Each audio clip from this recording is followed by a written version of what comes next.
yaa ilma koo ilma dhiigaaf lafee keessaa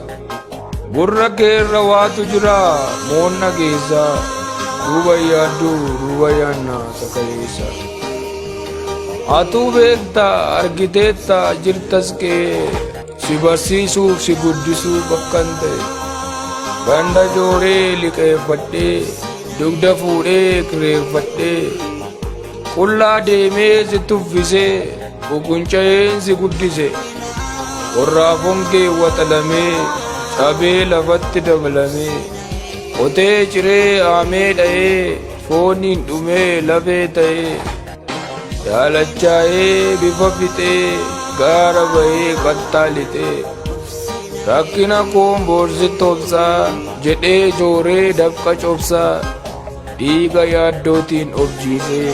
gidirfameen si barsiise nama si gochuuf dhabee deegee naaf dhaabatta seeneege ati garuu yaa korma koo korma namaa an abbaa kee na dagatte daguu amaa hojii bultii liqinfamtee akka kumaafa kottamte imaanaa nyaatte akkattuu nan barbaaddu nan gaafattu cabee miiladhee koombeettu yaa ilma koo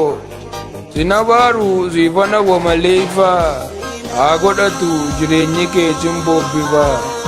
bashannani sittaa tolu jiruu lafaa yooma nyaadhu dhugii quufi aduu saafaa mana keetti naqiitaa ibiifeef soofaa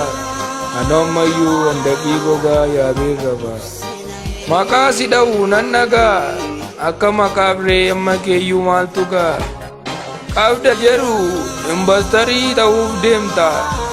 guddadhu ilma koo warra dureeyyii fuudha himataa qabeenya keen hunda caalii dhabi gitaa anoo ammayyuu sangaa gurgureen taa'uu bitaa